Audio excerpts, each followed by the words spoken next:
안녕하세요. 똥물인 줄도 모르고 발을 푹 담갔다가 인생 똥 될 뻔했던 여자입니다. 바로 얼마 전이 민족 대명절인 설이었죠. 다들 떡국도 먹고 즐거운 시간 보내셨나요? 저는 가족들과 오순도순 음식도 하고 맛있는 음식도 배 터지게 먹으며 널브러지게 쉬느라 살이 2kg나 쪘답니다. 물론 제 직업이 빨간 날에도 교대 근무를 해야 하는 대학병원 간호사인지라 연휴 중 이틀은 근무를 나갔었지만 퇴근하자마자 집으로 달려와 질리지도 않는 떡국을 2그릇씩 먹고 열심히 쉬었죠. 그런데 정작 근무는 하루도 하지 않았지만 정말 서럽고 고단하고 화가 나는 듯 작년 설날은 완전 최악이었어요.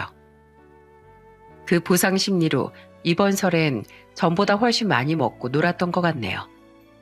작년 설날에 일어난 사건으로 인해 제 주위엔 저를 안쓰럽게 보는 사람들이 많습니다. 제가 그날 이후 결혼한 지 얼마 되지도 않았던 남편이란 놈과 대차게 갈라섰기 때문이죠. 막상 당사자인 저는 매일이 날아갈 듯 홀가분한데 말입니다. 그럼 화려한 싱글이 된 후 첫 설을 맞이한 기념으로 제 뚜껑이 열리다 못해 폭발한 작년 설날의 일에 대해 이야기를 시작해 보겠습니다. 저는 교회를 다니는 기독교인입니다. 부모님이 교회를 다니셔서 저와 2 여동생은 어릴 적부터 자연스럽게 교회를 나갔죠. 정신없이 일만 하던 전 36살이라는 비교적 늦은 나이에 4살 많은 남편을 소개받게 되었습니다. 어릴 때부터 같은 교회를 다니던 6살 많은 오빠가 대기업을 다니고 있었는데 자신의 회사 후배를 소개시켜줬거든요. 근데 왜 그 나이까지 결혼을 안 했대? 나도 물어봤는데 2년 전에 파혼을 한 번 했대. 사람이 좀 소심하긴 한데 착해. 싫으면 거절해도 되니까 한번 만나나 봐. 소개팅에 나간 전 그 뒤 남편의 적극적인 구애로 인해 연애를 시작하게 되었습니다. 그렇게 만나다 보니 남편은 첫인상보다 더 착한 사람이었어요. 어릴 땐 시골에서 자랐다더니 사람도 순박하고 소개시켜준 오빠 말대로 소심한 면이 있긴 했지만 크게 문제 삼을 만한 부분은 아니었기에 2년의 연애 후 우린 웨딩 마치를 올리게 되었죠. 시댁은 시골에서 작게 축사를 하고 벼농사를 지었습니다. 남편보다 2살, 4살이 어리던 시동생과 시누이는 남편보다 일찍 결혼해 각각 다른 지방 도시에 살고 있었어요. 때문에 결혼 전 첫 인사를 갔을 땐 시부와 시모뿐이었는데 절 보자마자 어찌나 반가워하고 예뻐해줬는지 모릅니다. 시모가 차려놓은 제 환영상은 그야말로 어마어마했죠. 한우에 삼겹살, 제육볶음에 삼계탕에 굴비에 낙지찜에 대하구이까지 저는 무슨 초고가의 뷔페라도 온 줄 알았어요. 이것도 좀 먹어보거라. 아이고 우리 며느리 먹는 것도 복스럽게 잘도 먹는구나. 배가 터지기 직전까지 전 음식을 꾸역꾸역 먹었습니다. 물론 억지로 먹을 필요 없다고 시부모님은 말씀하셨지만 저를 위해 그 많은 음식을 정성 들여 준비한 시모의 마음이 고마웠거든요. 시모와 시부는 저와 남편이 탄 차가 시야에서 사라질 때까지 배웅을 나와 손을 흔들어 주시더군요. 이런 따뜻한 분들이라면 지레 걱정하던 심각한 시댁과의 갈등 같은 문제는 영영 남의 일일 줄 알았어요. 하지만 그건 제 착각이었다는 사실을 저는 신혼여행을 다녀온 지 불과 3주 만에 깨닫게 되었습니다. 어머님, 무슨 일 있으세요? 무슨 전화를 5통이나 하셨어요? 넌 며느리라 내가 시댁에 심각한 일이라도 생겼으면 어쩌려고 전화를 그렇게 안 받니? 죄송해요. 제가 지금 일하는 중이라서요. 근데 대체 무슨 일인데 그러세요? 대체 무슨 일 있으세요? 그래, 내가 그것 때문에 전화했다. 내가 처음이라 일단 두고만 봤는데 너 대체 우리 집에 다녀간 게 언제인 줄 아니? 신혼여행 다녀오고 인사 왔다 간 게 전부잖아. 시부모가 죽었는지 살았는지 궁금하지도 않아? 아주 우리한테 무슨 일 생겨도 초상까지 다 치르고 난 다음에 오겠다 너. 어디 아프세요? 며칠 전에 제가 안부 전화 드렸을 땐 아무 말씀 없으셨잖아요. 말이 그렇다는 거지 말이. 전화는 전화고 일주일에 한 번씩 꼬박꼬박 찾아와서 얼굴 비추는 게 며느리 된 도리 아니니? 어머님, 제가 주말에 무조건 쉬는 직업이 아니라서 남편이랑 매주 휴일을 맞추기가 힘들어요. 게다가 3교대 근무라 쉬는 날에 하루 종일 힘들어서 잠들어 버리는 경우도 많아서 솔직히 일주일에 한 번씩 찾아뵙긴 좀 힘들 것 같아요. 어머님 아버님 댁이 저희랑 같은 서울도 아니고 차로 4시간이나 걸리는 곳이잖아요. 얘 말하는 뽐새 좀 봐. 효상이랑 휴무를 왜 맞춰? 며느리 너만 오면 되지. 우리 효상이가 그렇게 한가한 애인 줄 아니? 대기업 다니면서 힘들게 돈 많이 벌어오는 남편 뒀으면 밤마다 다리라도 주물러주지 못할 망정 어디서 맘먹으려고 들어? 게다가 우리 효상이 장손 중에서도 장손인 대장손이야. 그런 애랑 결혼했으면 집안 대소사부터 사소한 시부모 안부까지 세세하게 다 챙길 줄 알아야지.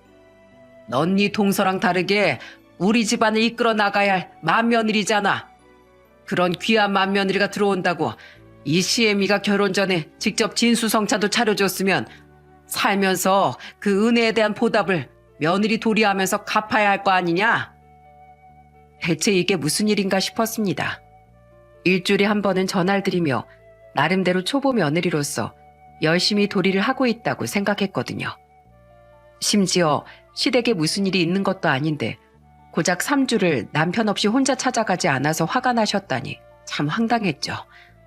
게다가 결혼 전 제게 음식을 해주신 일을 은혜라고 생각까지 하며 갚아야 한다니 저는 제가 무슨 적선이라도 받은 줄 알았습니다.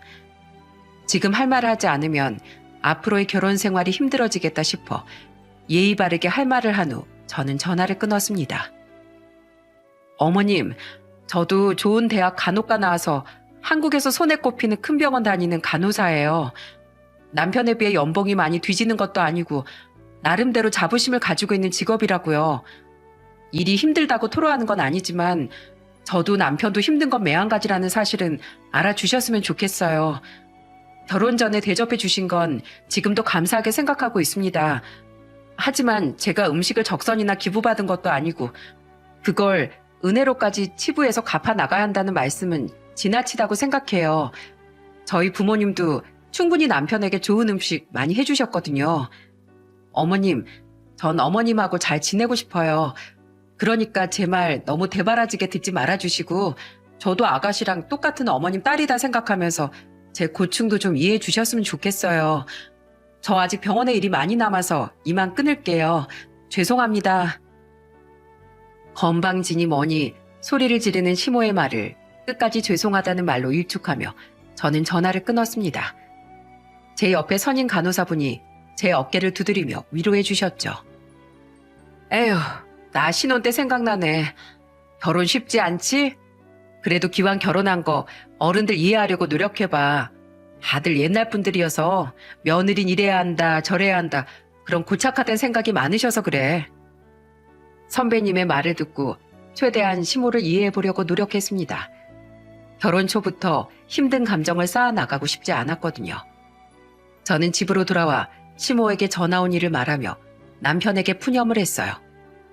그런데 분명 연애 시절엔 제 말이면 껌뻑 죽는 신용이라도 하던 남편은 대뜸 짜증을 내지 않겠어요? 그냥 좀 내내 하면서 맞춰드리면 될걸 그렇게 꼭 말대꾸를 했어야 했어? 우리 엄만 평생 할머니한테 며느리로서 순종하고 살았는데 엄마 말처럼 요즘 여자들 진짜 무섭다니까. 뭐? 그게 지금 나한테 할 말이야? 그걸 다 알았다고 수용했으면 진짜 당신 없이 나 혼자 시댁에 내려갔어야 할 판인데? 내가 쉬는 날에 얼마나 초죽음 돼서 기절해 있는지 뻔히 알면서. 그리고 대장손이란 말은 뭐야? 나 당신한테 2년, 아니 3년 가까운 시간 동안 그런 말 들은 적 한 번도 없어. 설마 당신네 제사도 많은 거 아니지? 아니 그런 걸 뭐 굳이 말해야 하나? 당신은 뭐 귀한 대장손이니 안기한 막내 아들이니 하는 이유로 사랑이 변하고 막 그래? 아니잖아. 제사도 1년에 명절까지 서너 번밖에 없어. 물론 우리 집이 완전 큰 집이라 친척 어른들이 많이 몰려오시긴 하지만 우리 엄만 별 힘도 안 들이고 혼자 다 알아서 했어. 내가 분명 연애 시절 내내 말했지. 난 기독교 집안이라 제사도 잘 모르고 제사 지내도 절도 못한다고. 혹시 문제 생길까봐 몇 번이나 미리 말할 땐 아무 말도 안 하더니 이제 와서 중요한 대장손이니 어른들 많이 오시니 하면 어떡해. 아, 그만 좀 따지고 들어. 엄마도 다 알아. 내가 말했어. 엄마가 알아서 어른들한테 말해주겠지. 당신은 가서 그저 엄마 도와서 음식만 좀 거두면 되잖아. 뭐가 문제야? 재수 씨도 잘만 살고 있는데. 요즘 여자들은 시댁에 시자만 나와도 펄쩍 뛴다더니 당신 이거 역차별이야? 그 짧은 말다툼 안에서 엄마는 엄마가 하는 말을 몇 번이나 들었는지 모르겠습니다. 결혼한 지 얼마 되지도 않았는데 저런 말하는 꼴을 보니 설마 결혼 전 소심했던 모습이 사실은 속 좁고 옹졸한 데다 마마보이였던 진짜 속내를 내보이지 못해 그런 건 아닐까 하는 불안함이 밀려왔죠. 아니나 다를까 시어머니의 계속되는 전화 공격에 남편은 자기 엄마 편을 들거나 모르쇠로 일관하더군요. 게다가 자상한 척 가식으로 무장했던 거짓된 모습은 빠르게 무너져 갔습니다. 여보, 제발 배달시켜 먹었으면 뒷정리 좀 해. 퇴근하고 엉망인 집안꼴 보면 나 너무 힘들어. 나중에 치우려고 했어. 그리고 본 사람이 좀 치워주면 덧나? 우리가 뭐 남이야? 우리 엄만 자식이나 아버지가 그러면 다 챙겨주고 치워줬는데 당신 아내로서 남편에 대한 정이 너무 없다. 그놈의 엄마 정말 지겨웠습니다. 신혼이라 이렇게 박터지게 싸우는 건지 아니면 정말 제가 꽝을 뽑은 건지 혼란스러운 와중에 계속 맏며느리 돌이 타령하는 시모 때문에 환장할 것 같더군요. 한번 파혼을 했다더니 왜 그랬는지 알 것 같고 이번엔 어떻게든 결혼을 성사시키기 위해 애를 쓴 남편과 시부모에게 완전히 저만 속아 넘어간 느낌이었죠. 하도 시모의 전화에 시달려 저는 남편을 끌고 이후 2달 사이 2번 정도 시댁에 더 내려갔습니다. 아무래도 결혼 초다 보니 계속해서 어른의 말을 잘라내는 게 쉽지 않았거든요. 막상 가면 중요한 일은 없고 괜히 집안일이나 거들다 집으로 돌아온 다음날 출근길엔 피곤해서 죽을 맛이었죠. 물론 시댁에 가면 남편은 피곤하다며 방에 대자로 뻗어 자기 바빴고요. 진지하게 결혼에 회의가 들던 와중 아주 결정적인 사건이 터지고 말았습니다. 결혼한 지 3개월쯤 뒤였던 설 명절날 말이죠. 하도 일찍 오라는 성화에 설 전날 새벽까지 부랴부랴 내려갔더니 음식할 준비는 아무것도 되어 있지 않더군요. 뭘 그러고 섰어? 내가 어제 혼자 장 보느라 허리가 휠 뻔했다. 얼른 나물 다듬고 전 부칠 준비해. 에휴, 할 일도 많은데 아예 하루 더 전날 오지 않고. 엄마, 나 어제 일하고 운전까지 하느라 피곤해서 그냥 잘 거니까 낮에 밥 먹으라고 깨우지 마. 알았지? 오구, 그래. 피곤할 만도 하지. 네 방 침대 싹 다 정리해놨으니까 아주 늘어지게 자거라. 남편의 뒤통수를 아주 콱 때려버리고 싶었습니다.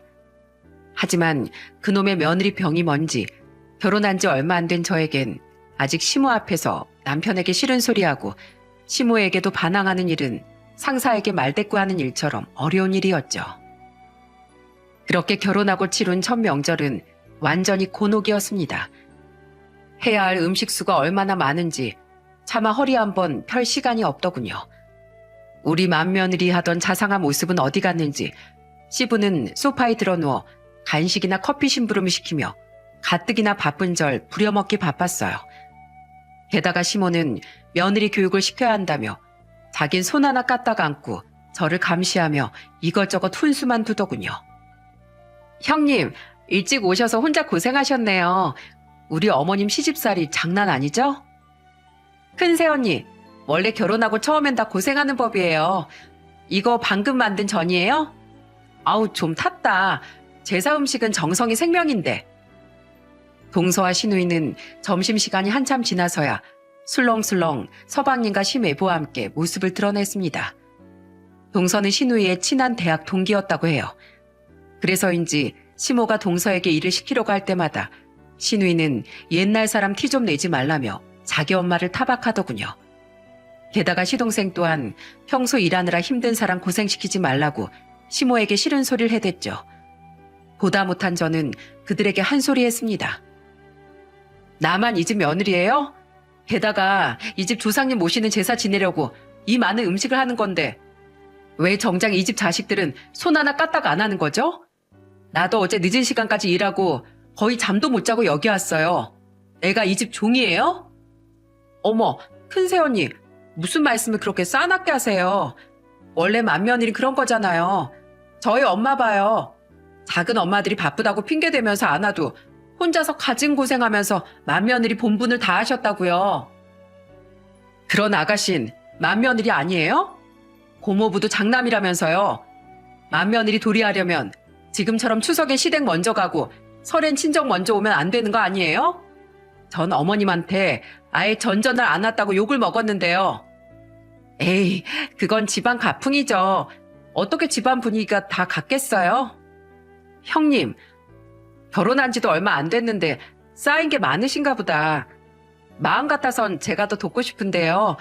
보시다시피 우리 애도 아직 어리고 제가 둘째 임신 7개월째여서요. 죄송해요. 정말 손이 부들부들 떨렸어요. 그 와중에 자기 자식에게 뭐라고 하는 꼴이 보기 싫었는지 시모는 제게 소리쳤습니다. 너 음식 웬만한 거 다 했지? 아직 힘이 남아도니 저렇게 싫은 소리 할 기력도 남았지? 너 축사 가서 소똥 좀 치워라. 소똥이요? 그래. 요새 나난 이 시아버지나 허리 아파서 죽을 맛이었는데 네가 좀 도와줘라. 여기 몸빼바지로 갈아입고 따라와. 형님, 저도 시집 오고 얼마 안 됐을 때 소똥으로 신고식 한번 거하게 치렀어요. 명절에 살찌는 음식 많이 먹어야 하는데 미리 운동 좀 한다고 생각하시면 덜 힘드실 거예요. 동서도 했다는데 무작정 안 하겠다고 우길 수도 없어서 저는 거의 해탈한 상태로 옷을 갈아입은 뒤 축사로 향했습니다. 짜증나게도 시모는 제가 잘하나 감시한다며 옆에서 팔짱을 끼고 가지도 않고 서 있더군요. 냄새도 지독하고 삽질하느라 허리도 끊어질 것 같고 정말 짜증이 폭발할 것 같았죠. 그러던 와중 갑자기 잔머리가 돌아갔어요. 으아! 너 지금 뭐 하는 짓이야? 어머, 죄송해요 어머님. 제가 삽질이 처음이라 너무 서툴러서 실수를 했네요. 괜찮으세요? 저는 실수인 척 시모에게 소똥을 한가득 날려버렸습니다. 머리부터 소똥을 뒤집어 쓴 시모는 발을 동동 구르더군요. 저는 가식적인 울상을 지으며 죄송하다는 말을 연발했는데 속으론 그렇게 고소할 수가 없었어요. 지금 생각해보면 그냥 안 한다고 팽개치고 나와버렸으면 그만일걸. 며느리가 뭐기에 싫은 소리도 못하고 그런 치사한 짓을 했는지 창피하네요. 어찌저찌 축사를 나와 시댁으로 돌아와 보니 첫째, 둘째, 막내 작은 아버님네 가족들이 모두 와서 시댁이 꽉 찼더군요.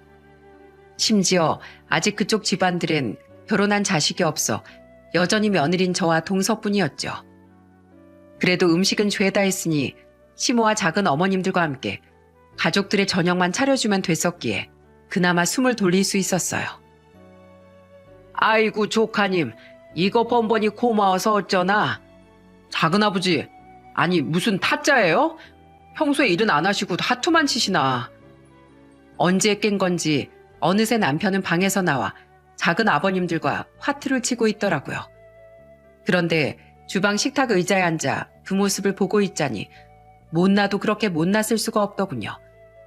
처음엔 농담도 주고받으며 신나게 패를 돌리던 남편은 대단하게도 한 판도 돈을 따지 못하고 앉은 자리에서 무려 30만 원 가까이를 잃고 말았죠. 그것도 거의 막내 작은 아버님 한 사람에게 말입니다. 광박에 피박에 이거 어쩌냐. 나 35점이니까 효상이 8만 원. 자, 어서 내놓으세요 조카님. 봉투 열렸네. 여기 우리 장조카 며느님 기분 째져서 한잔 해야겠으니 막걸리 한 병만 대령해 주십시오. 정말 그 돈을 다 가져가시려고요? 조카한테 진짜 너무하시는 거 아니에요? 짜증나. 당신 뭐해? 얼른 술 가져와. 나도 열받아서 한잔 해야겠으니까. 계속 퍼즐로 잠만 자다가 돈을 잃은 건 자기면서 왜 저한테 화풀이인지 주둥이를 팍 치고 싶더라고요. 꾹 참고 막걸리를 가져다 주니 남편은 혼자서 A씨 이팔저팔 찾아가며 욕지거리를 하고 있더라고요. 어른들이 뻔히 듣고 있는 와중에 말입니다. 어찌나 대신 제 얼굴이 화끈거리던지 하지 말라고 해도 남편은 요지부동이더군요. 그 와중에 시모는 어따 대고 우리 귀한 장손을 가르치려 드냐며 저에게 역정까지 냈죠. 그 모습을 보니 시모가 저런 식으로 남편을 키워서 남편이 천지분간 못하는 마마보이를 자랐나 싶더라고요. 그렇게 당하고도 모자랐는지 남편은 화투에 이어 이번엔 윷놀이판을 벌렸어요. 그런데 남편은 자기 돈을 갈 길로 쓸어가던 막내 작은 아버님에게 또다시 족족 말을 잡히지 뭐예요. 이제 저 걸만 나오면 이기는 겁니다. 잠깐, 지금 내 순서잖아. 어디 보자. 우리 효상이가 말을 3개나 얻고 있네. 요 놈 딱 기다려라. 우와, 유치다. 나 한 번 더 던진다. 어이쿠, 이번엔 개가 나왔네. 효상아, 미안하다. 이 작은 아빠가 우리 효상이 말 좀 잡을게. 진짜 짜증나. 나 안 해.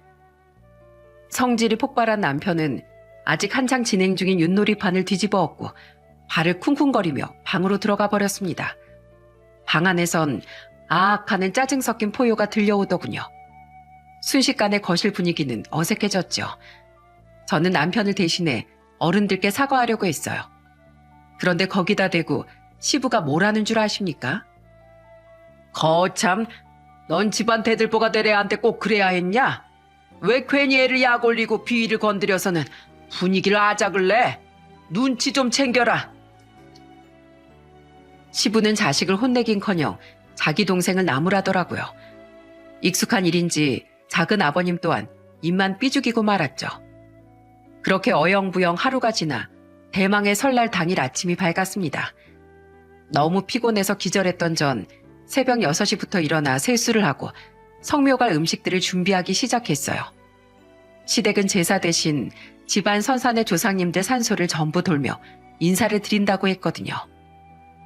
외숙모, 저 용돈 주세요. 큰엄마, 저도요. 엄마가 큰엄마한테 세뱃돈 받아오래요. 그런데 한참 정신없이 준비하던 와중 시동생과 시누의 애들이 제 앞치마를 붙잡고 흔들더라고요. 성묘 가기 전 시부모님과 다른 어른들에게 세배를 한 직후인 것 같았죠. 막상 저는 세배를 받지도 않았는데 그것도 시누이와 동서가 제게 용돈을 받아오랬다고 하니 기가 차더라고요. 하지만 고작 3살, 6살인 조카들의 기대에 찬 눈빛을 외면하기도 힘들었어요. 그 부모는 미웠어도 애들은 너무 귀여웠거든요. 잠깐만. 내가 바보같이 돈을 얼마 준비 못했네. 자, 우리 경민이는 5만 원, 윤지는 오빠보다 어리니까 3만 원. 윤지도 오빠만큼 크면 더 많이 줄게. 알았지? 저는 나름대로 잘 챙겨줬다고 생각했는데 뻔뻔하게 제게 돈을 받아오라고 시킨 시누이와 동서에겐 모자랐던 모양이더군요.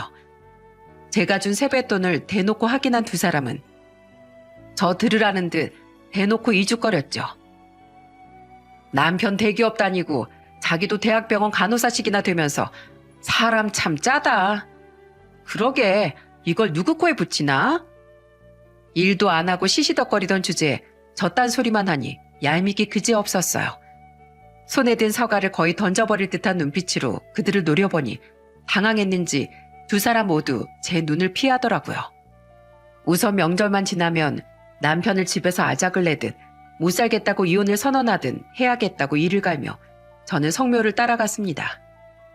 마음 같아선 성묘고 뭐고 다 때려치우고 한바탕 뒤집어 엎고 싶었는데 그랬다간 가뜩이나 피곤한 마당에 일이 더 피곤해질 것 같아 지금만 넘기자는 마음으로 꾹꾹 참았던 거죠. 자, 하같이 절하자. 한 군데도 아니고 고조부님, 증조부님부터 시작해 많은 조상님들의 산소를 전부 돌며 성묘를 해야 한다더군요. 처음 성묘를 드리기 시작한 고조부님 산소 앞에 과일이며 몇 가지 정과 명태포, 떡가수를 차려놓고 시부는 절을 하자고 말했습니다. 심지어 사람은 많은데 돗자리를 꼴랑 2개만 챙겨가 자리가 없어 저는 풀바닥에 덩그러니 서 있었어요.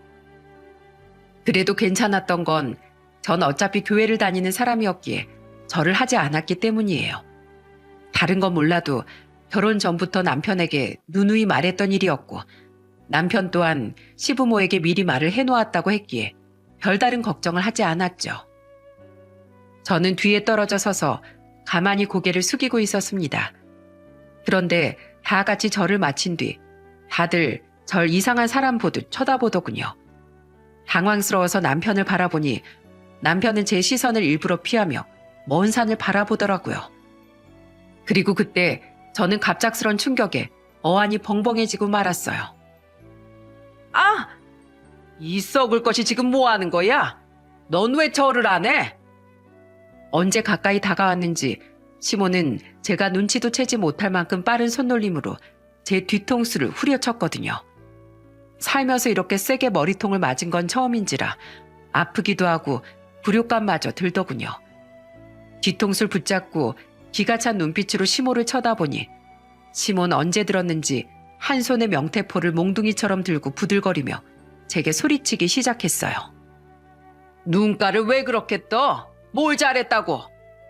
어머님, 지금 저 치신 거예요? 왜요? 저에 대해선 분명 남편이 말하지 않았나요? 뭐, 교회 다닌다는 거? 그게 뭐? 내가 이러니까 널 일주일에 한 번씩 내려오라고 했던 거다. 며느리 교육 좀 단단히 시키려고. 결혼 전엔 귀한 조상님께 절도 안 하는 쌍놈의 집안 가풍을 따랐을지 몰라도 조상님 덕 톡톡히 보는 집에 시집을 왔으면 시댁법을 따라야지. 그런 기본적인 것도 네 엄마가 안 가르쳐주든? 어디서 못 빼먹은 티를 조상님 앞에서 내고 있어? 얼른 너 혼자 다시 절해. 쌍놈의 집안이요? 못해요. 어머님 지금 실수하시는 거예요. 어떻게 저희 집을 그렇게 욕되게 말하실 수가 있어요? 당장 사과하세요. 사과? 이 시애미한테 말하는 뽐새 좀 보소. 너 오늘 내가 단단히 기강 좀 잡아야겠다. 제가 어제부터 참고 또 참았는데 더 이상은 못 참겠네요. 기강은 무슨 기강인가요?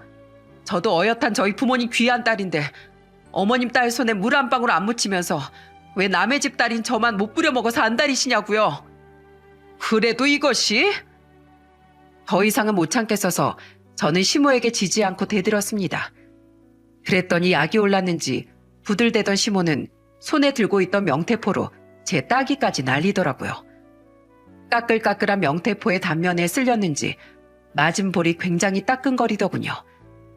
옆에서 작은 어머님들이 형님 너무한 거 아니에요 하고 소곤거렸지만 잔뜩 흥분한 시모의 귀엔 이미 들리지 않는 것 같았죠.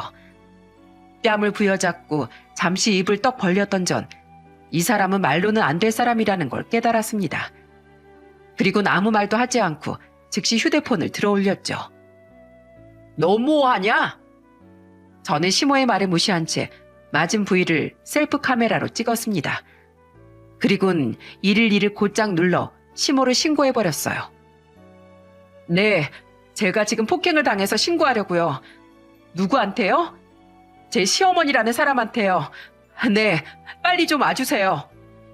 너 지금 경찰에 신고한 거야? 고작 그깟 뺨 한 대 맞았다고? 집안에 사람이 잘못 들어왔구먼. 어쩜 저렇게 되먹지 못한 애가 맏며느리로 들어왔누?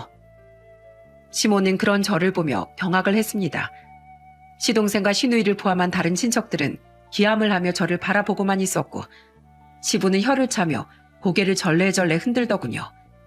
그리고 남편은 저를 붙잡고 질책의 말을 퍼부었어요. 당신 미쳤어? 당장 다시 전화해. 그냥 장난 전화였다고. 난 싫은데? 장난 전화 아니고 나 진심으로 신고한 거야. 내 뺨 안 보여? 당신 어머니가 한 짓 안 보이냐고. 당신이 다 알아서 얘기해놨다며. 근데 이게 뭐야? 나 완전 사기 결혼 당한 것 같아. 결혼 전하고 후하고 당신은 완전히 다른 사람이라고. 마음 같아선 당신부터 사기죄로 확 신고하고 싶어. 당신 진짜 유난이다. 엄마 말에 그냥 좀 내내 하면 안 돼? 그깟 절 좀 하면 뭐 지옥이라도 가? 로마에 왔으면 로마법을 따라야지. 여자가 왜 이렇게 기가 세? 그리고 결혼 전에 여자 꼬시려면 무슨 말을 못해? 세상 남자들 다 똑같아. 당신이 이상한 거야. 평생 맏며느리로 희생하고 산 우리 엄마 눈에 당신이 대체 어떻게 보이겠어? 얼른 신고한 거 취소하고 엄마한테 사과부터 드려. 그놈의 엄마가 닥쳐 이 마마보이야. 나도 엄마 있어. 우리 엄만 내 몸에 저딴 식으로 손댄 적 한 번도 없는데 당신 엄마가 뭔데 내 몸에 손을 대? 그리고 내가 미쳤니? 나한테 지금 미안하다고 싹싹 빌어야 될 건 당신 엄마야. 변명이랍시고 하는 말이 고작 저를 꼬시려고 아무 말이나 한 거라니 배신감이 밀려왔습니다. 이런 놈을 착해 빠진 인간이라고 믿고 결혼까지 한 제 자신의 등짝이라도 후려치고 싶었죠. 잠시 어안이 벙벙해 있던 시몬은 제가 남편에게 소리치자 또다시 붕괴하더군요. 이 건방진 것이 어디 귀한 우리 장손한테 소리 질러? 아이고, 조상님 노하시는 소리가 여기까지 들린다. 죄송합니다, 조상님. 제가 못나서 며느리 교육을 이따위로밖에 못 시켰습니다. 넌 당장 쫓겨날 줄 알아. 알았어? 너 같은 앤 이 집안 장손 며느리가 될 자격 하나도 없어. 이 못 배운 싼거사. 이혼당하기 싫으면 얼른 무릎 꿇고 사죄해. 저런 덜 떨어진 인간은 내 쪽에서 먼저 사절이거든요. 내가 단단히 미쳤지. 저런 놈을 철석같이 믿고 결혼식장까지 들어갔었다니. 어차피 우리 아직 혼인신고도 안 했거든요. 완전 천운 아닌가요? 자꾸 쌍놈의 집안 쌍껏 들먹이는데 아무렇지도 않게 남의 딸만 부려먹고 손직원까지 하는 이 집안이 제 눈엔 훨씬 더 쌍놈 중에 쌍놈으로 보이네요. 그리고 딱이 맞고 쏠려서 뺨에 핏방울까지 맺힌 거 보이죠? 저 어머님, 아니 아줌마 폭행으로 고소할 거예요. 아줌마한테 전가 남기고 이 빌어먹을 집안하고 영원히 손절해버릴 거라고요. 아줌마? 고소를 한다고? 시몬은 그제야 주춤거리더군요. 괜히 잘못 엮이기 싫었는지 시동생과 시누이 내외 그리고 친척들은 조카들을 데리고 슬그머니 산을 내려가기 시작하더라고요. 심지어 무책임하게도 시부마저 침을 바닥에 퇴 뱉은 뒤 절 노려보며 그 뒤를 따라가지 않겠어요? 자기 아들과 아내만 남긴 채 사라지는 꼴이 아주 한심스러웠죠.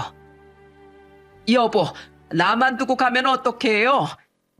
당신이 저지른 일은 당신이 알아서 해결해. 동생들 앞에서 이게 무슨 개망신이야? 그러니까 기강을 잡으려면 좀 현명하게 잡았어야지. 이 무식한 여편애 같으니라고. 알아서 해결하고 와. 시부까지 사라지자 시몬은 완전 울상이 되었습니다. 그 와중에 남편은 자기 엄마를 달래는 게 아니라 분을 참지 못하고 전날처럼 악을 써대며 마구 발을 굴렀어요. 그리고 우습게도 곧이어 경찰이 도착하자 그놈은 언제 그랬냐는 듯 순한 양이 되어 있었죠. 전형적인 강약, 약강의 찌질한 모습에 헛웃음까지 다 나더라고요. 저는 경찰서까지 가서 조서를 작성한 후 처벌을 원한다고 강력히 요구했습니다. 시어머니 되는 분인데 정말 그렇게까지 하시겠어요? 여보, 이제 이만하면 됐어. 당신 얼마나 화났는지 알겠으니까 그만해. 앞으로 내가 당신한테 더 신경 쓸게. 어? 엄마도 못 그러게 할게. 예, 아가야. 내가 미안하다. 아이고, 내가 70이 다 돼서 경찰서에 끌려오니 심장이 벌벌 떨리는구나. 내가 집에 가서 보레약 발라주마. 앞으로 절도 하지 마. 어? 그렇게 저를 막대하던 인간들이 경찰서에 가니 눈치를 보며 설설거리더군요. 하지만 저는 콧방귀를 뀌었죠. 내가 결혼 전에 속고 또 속을 줄 알고? 난 이제 당신들이 콩으로 매주를 쓴데도 안 믿어. 그리고 이 아줌마 제 시어머니 이제 아니에요. 전 혼인신고 한 적도 없고 당장 이 마마보이랑 갈라설 거거든요. 잘 부탁드려요, 경찰관님. 저는 경찰서에서 즉시 콜택시를 불러 기차역으로 가버렸습니다. 기차를 타고 서울로 올라오면서도 분이 안 풀려 자꾸만 콧김이 뜨거워졌죠. 남편에게 계속해서 전화가 오길래 저는 아예 휴대폰 전원을 꺼버렸어요. 그리곤 신혼집에서 캐리어를 꺼내 짐을 싼 후 그대로 친정으로 향했습니다. 처음엔 왜 이렇게 빨리 왔냐며 놀란 부모님과 동생들은 자초지종을 듣자 화가 난 나머지 얼굴들이 빨개지더라고요. 이런 멍석말을 해도 시원찮을 인간들이 있나? 감히 귀한 내 딸을. 이럴 게 아니라 내가 당장 가서 요절을 내버려야겠어. 앉으세요, 아빠. 그러면 제가 그 아줌마를 고소할 명분이 없어지잖아요. 그럼 막대먹은 집안하곤 아예 엮이지 말고 손절하는 게 답이에요. 진즉 어제 탈출 안 해서 오늘 그런 짓을 당한 제가 바보죠. 그래도 전셋집은 그 자식 집에서 해준 거니까 괜히 집 정리하는 문제로 골치 아플 일은 없겠네요. 저는 제가 사간 혼수 비용은 그놈에게 위자료로 받아내겠다고 말하며 이를 갈았습니다. 혼인신고를 안 했어도 사실혼 관계를 입증하면 혼인 파탄 이유에 대한 책임을 물을 수 있었으니까요. 계속해서 제게 전화를 한 건지 남편에게 곧바로 전화가 오더군요. 갈라서려면 한 번은 통화를 해야 할 것 같아 저는 전화를 받았습니다. 왜 이렇게 전화를 안 받아? 나 집에 왔는데 옷도 화장대도 텅 비어있는 거 보니까 당신 진짜 집 나간 거야? 우리 결혼한 지 고작 3개월이야. 나랑 진짜 이혼하려고? 결혼이 장난이야? 지금 어디야? 우선 집에 와. 와서 나랑 얘기 좀 해. 지금이라도 우리 엄마한테 가서 사과하면 우리 아버지도 엄마도 아무 일도 없었다는 듯이 용서해 준대. 난 할 얘기 없는데? 나 당신 엄마 고소하면서 당신한테 위자료 소송도 걸 거야. 그리고 그 고작 3개월 동안만 해도 내가 받은 스트레스 때문에 원형 탈모까지 생길 지경인데 그 짓을 평생 하라고? 내가 미쳤냐? 넌 결혼만 하면 내 코를 완전히 꿰은 건 줄 알았지? 천만의 말씀이야. 사람이 그나마 참아줄 때 적당히 했어야지. 너나 네 집안 인간들이나 못된 마당에 어쩜 그렇게 멍청하기까지 하니? 너 성격 차이로 전 여친하고도 파혼했다고 했지? 성격 차이 무슨? 왜 파혼했는지 알만하다. 그러니까 나한텐 결혼하려고 너나 네 부부나 실컷 착한 척 했겠지. 나한테 대장손이니 당신 부모 가부장적이다 못해 꽉 막힌 인간들이니 하는 말을 쏙 숨기고 말이야. 너희 같은 가족 사기단한테 속아 넘어가서 웨딩드레스까지 입은 걸 생각하면 나 아주 부하같이 밀어. 알아? 나랑 얘기하고 싶으면 친정으로 와. 근데 그건 알아둬라. 우리 아빠 지금 너 갈기갈기 찢어버리겠다고 골프채를 손에서 안 놓고 계시니까. 하긴 네가 뭐 찾아오겠니? 자기보다 강해 보이는 사람 앞에선 찍소리도 못하는 찌질이가. 끊어 이 마마보이야.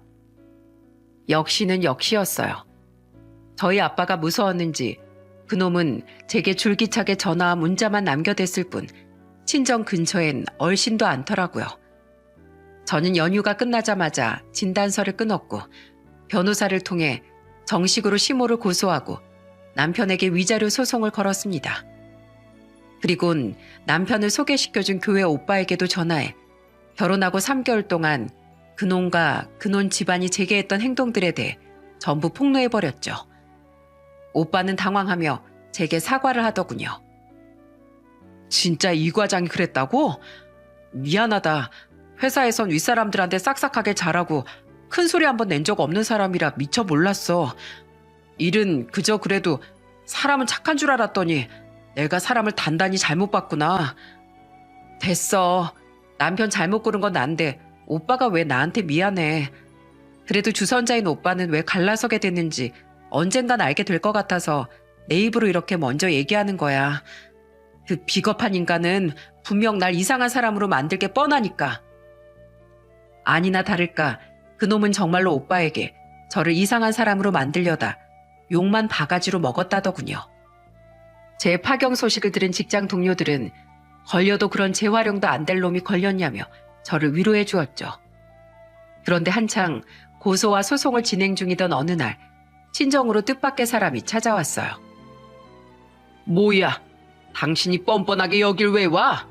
여보, 여기 소금 좀 가지고 와. 이 옆에 언니한테 확 뿌려버리게. 현관문을 연 아빠를 분노케 한 불청객은 바로 시모였습니다. 시모는 아이고 잠시만요 사둔하며 현관으로 들어오더니 절 보자마자 제 손을 잡고 애원을 하기 시작하더군요. 세아가 너 정말 이대로 우리 효상이랑 이혼할 거니? 아휴, 내가 미안하다. 난 내가 그렇게 시집살이를 당해서 응당 며느리 기는 그렇게 잡아야 되는 줄 알았어. 너도 알잖니. 차근엔 내가 길을 잡으려고만 하면 네 시누이랑 시동생 믿고 더 되바라지게 나오는 애인 거. 그래서 너라도 초장의 길을 눌러놔야겠다 싶어서 내가 좀 세게 나갔다. 아가, 나 고소한 거 합의도 안 바랄 테니까 제발 우리 효상이랑 아무 일 없었다는 듯이 다시 합쳐다오. 걔 나이가 올해로 43인데 이제와 또 어디서 신부감을 데려오겠니? 가뜩이나 결혼시키기도 힘들었는데 혼인신고는 안 했다고 해도 한번 결혼식장에 들어갔다 나온 애 언제 또 장가 보내겠냐고. 내가 괜한 짓을 해서 귀한 대장손 씨가 끊기게 생겼다고 네 시아버지랑 효상이한테 돌아가면서 욕을 한 바가지로 먹고 있다. 심지어 효상인 요새 회사에 소문 다 나서 손가락질까지 받고 있다면서 다 내 탓이라고 널 다시 데려오기 전까지 날 보지도 않겠대. 내가 널 아예 떠받들면서 살 테니까 제발 돌아와다오. 싫은데요? 아줌마네 집안이나 아줌마가 그렇게 싸고 도는 그 대장손이란 인간하고 평생 엮이기엔 제가 너무 아까운 사람이라서요. 그렇게 효상이 하더니 결정적일 땐 가차없이 자기 엄마를 버려버리는 아주 훌륭한 인간으로 아들을 키우셨네요. 대단한 맏며느리세요. 전 아줌마처럼 대단한 맏며느리감은 못 되니까 딴 데 가서 알아보시고 얼른 여기서 나가세요. 저는 시모를 문 밖으로 마구 밀어냈습니다. 그런데 그때 부엌에서 엄마가 달려나오더니 갑자기 시모한테 소금인 듯한 흰 가루를 뿌려대시더라고요. 이 천하의 몹쓸 여편네. 너무 귀해서 나랑 남편은 회초리 한 번을 안 들고 곱게만 키운 내 딸을 종처럼 부린 것도 모자라 손찌검까지 해? 저 예쁜 얼굴에 상처를 내? 이 천벌받을 여편네야. 괜히 남의 집 귀한 딸 때려다가 몸종으로 만들지 말고 네 잘난 아들 평생 혼자 살라고 해. 알았어? 꺼져. 당장 꺼져. 엄마의 고함에 놀란 시모는 결국 꽁지가 빠져라 도망을 갔습니다. 나중에 현관 근처에 잔뜩 뿌려진 가루를 청소하다 알았는데 그건 소금이 아니라 설탕이었어요. 왜 설탕을 뿌렸냐고 물으니 엄마는 심술궂은 표정으로 이렇게 말씀하셨죠. 덜어놓은 소금을 다 쓰고 안 채워놨는데 마침 눈에 설탕 단지가 눈에 들어오길래 냅다 가지고 나갔지. 망할 놈의 여편네. 집에 가는 길에 단내 나서 고생 꽤나 할 거다. 이후 저는 전 남편에게 건 소송에서 이겨 당당히 위자료를 받아낼 수 있었습니다. 그리고 시모는 벌금 처벌을 받았어요. 금액은 적었어도 늙음하게 떡하니 정가가 생겨버린 거죠. 그걸로 그 짜증나는 집안과는 영원히 안녕이다 싶었는데 소송이 마무리가 된 후 웬걸 제가 일하는 병원 앞에서 전 남편이 떡하니 절 기다리고 있더군요. 거의 혐오에 가까운 표정으로 그놈을 바라보니 제게 다가온 그놈은 말도 안 되는 헛소리를 늘어놓더라고요. 여보, 잘 지냈어? 너랑 갈라서니까 잠이 너무 잘 오다 못해 아침에 일어날 수가 없더라. 여긴 왜 왔어? 그리고 징그럽게 여보라고 하지 마. 에이, 한 번 부부는 영원한 부부지. 여보, 나 당신한테 위자료까지 주면서 정말 많이 생각해보고 반성했어. 나 이제 진짜 새 사람 됐다니까? 그러니까 여보, 우리 지난 일은 다 잊고 다시 시작하자. 아직 나 계약 기간 남아서 당신하고 살던 집에 그대로 살고 있어. 당신이 해온 혼수도 전부 그대로 있다니까? 당신은 몸만 들어오면 돼. 당신도 곧 40인데 또 언제 결혼해서 애 낳고 하려고 그래. 괜히 서로 다른 사람 만난다고 힘 빼지 말고 나랑 다시 살자. 떡두꺼비 같은 아들도 낳고 오순도수 말이야. 어이가 없어서 헛웃음이 다 나오네. 아, 알겠다. 너 그놈의 대장손 씨 이어보겠다고 지금 이러는 거지? 나랑 갈라서고 만나주는 여자도 없어서 지금 이러는 거잖아. 그놈의 대장손 아주 이제 듣기만 해도 몸서리가 쳐진다. 야, 그 아버지 그 아들이라는 말이 너랑 네 아빠를 보니까 딱 맞는 말 같은데 그런 의미에서 넌 그냥 평생 혼자 살아라. 불쌍한 남의 집 여자 데려다가 너랑 똑같은 아들 낳고 불쌍하게 살게 하지 말고. 그 여잔 뭔 죄냐? 너 여기 한 번만 더 찾아오면 나 변태라고 소리 지르고 경찰도 부를 거야. 이 근처에서 2번 다시 얼굴도 들고 다니지 못하게. 알았어? 알았으면 여보 소리 집어치우고 당장 내 눈앞에서 사라져. 슈퍼에서 명태포 사다가 딱이 날려버리기 전에. 제가 진짜 치기라도 할 듯 손을 들어 올리는 신용을 하자 흠칫하며 자기 뺨을 감싼 그놈은 뒷걸음질 치며 사라져버렸습니다. 그게 몇 달 전 일로 그 뒤론 2번 다시 그놈이나 그놈 엄마가 저를 찾아오는 일은 없었어요. 연락처야 진즉 차단해버려서 제게 전화를 걸었는지도 모르겠지만은요.